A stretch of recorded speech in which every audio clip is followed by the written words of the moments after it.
တန်ရောစဉ်လက်လှမ်းမမီရအရက်သို့မဟုတ်မပန်းပွင့်ခံစားမှုတွေထုတ်အံပြလို့မရတဲ့ကျေဖျောင်းလေးကကျွန်တော်ပါမေတ္တာစာတွေပို့တိုင်းမရောက်တဲ့တန်ရောစဉ်လက်လှမ်းမမီရအရက်မှာမပန်းပွင့်နေတဲ့တတိရတာအမှတ်တရတွေကိုတန်းတမိတာ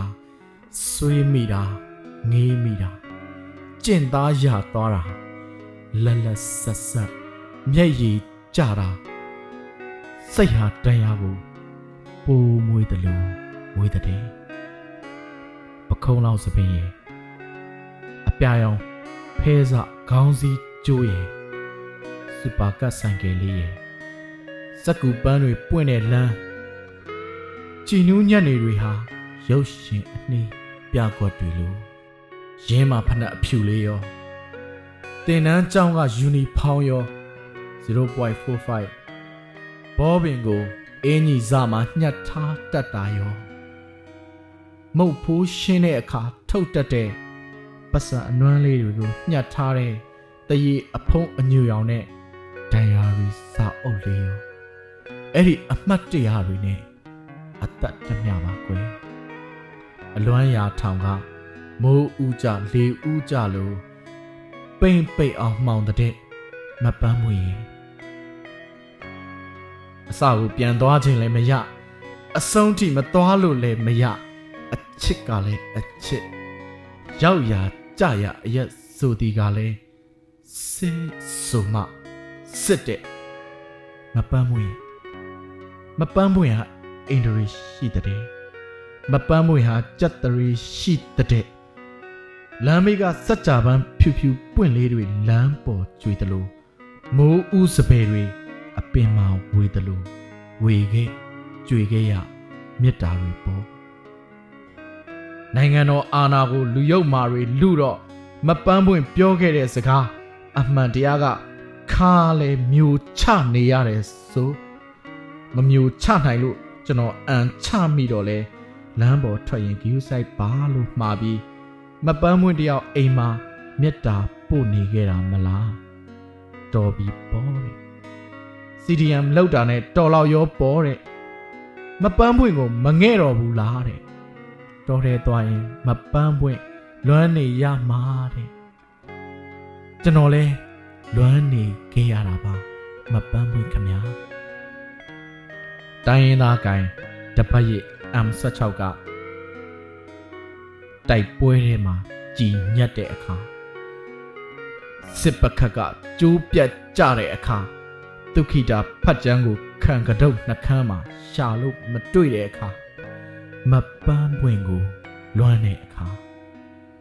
အိမ်မက်တွေဝေးသွားလိုက်တာများတမျောတခေါ်ကြီးပေါ့မပန်းပွင့်ရင်ပြောရအောင်မယ်မပန်းပွင့်ရဲ့ဂရိဒဏ္ဍာရီမှာအာခိလီဆိုတဲ့သူရဲကောင်းကြီးရှိတဲ့သူစစ်ထွက်တဲ့အခါသူချစ်သူဘရဆဲကိုဘယင်ကတိမ့်တဲ့အဲ့ဒီအချိန်ကစားလို့နှစ်များစွာအာခိလီယာစစ်မတိုက်တော့ဘူးတဲ့ကျွန်တော်လိုပဲစိတ်တည်သွားတယ်ထင်ပါတယ်ခတ်တာကကျွန်တော်တို့လိုကောင်တွေကိုဘယ်သူကားများစစ်ထဲအတင်းဝင်ခိုင်းခဲ့လို့တော့မပန်းမွေကျွန်တော်က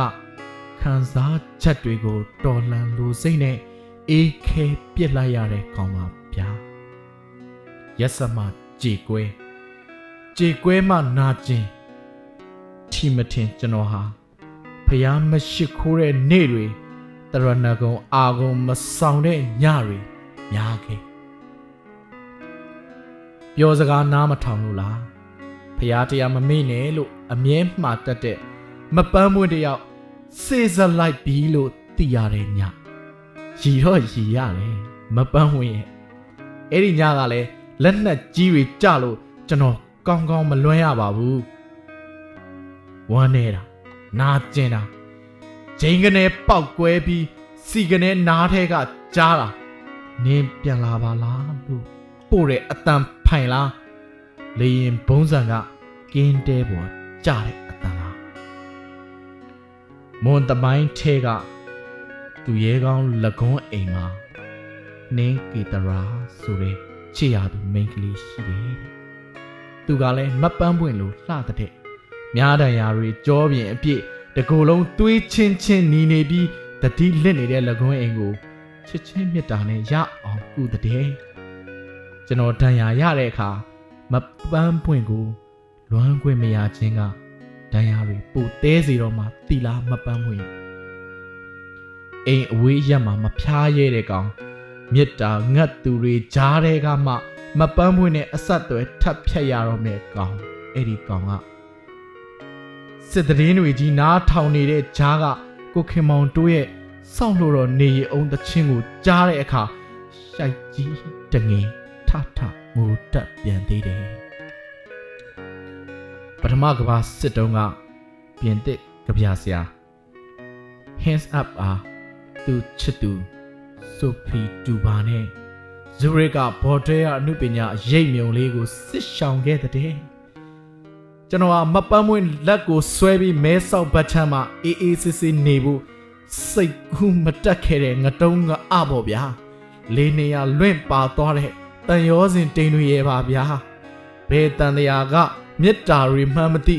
စစ်ကြီးအတွင်းမှာတော့မှကရုတ်ကျင်းနဲ့ဝစ်နေရတာတော့မှသူများနဲ့စိတ်ဆက်ထားတဲ့မပန်းပွင့်ကိုလွမ်းမိလို့ကျွန်တော်ကငရဲအထက်ထက်ကြအောင်မဲ့ကောင်းဗျ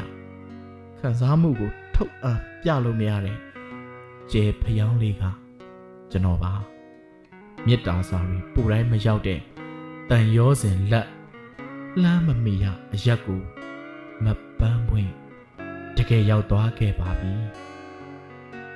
ချစ်ချင်းမေတ္တာကိုထွန်းညှိပြသဖို့မပန်းပွင့်နဲ့စုံတဲ့အခါ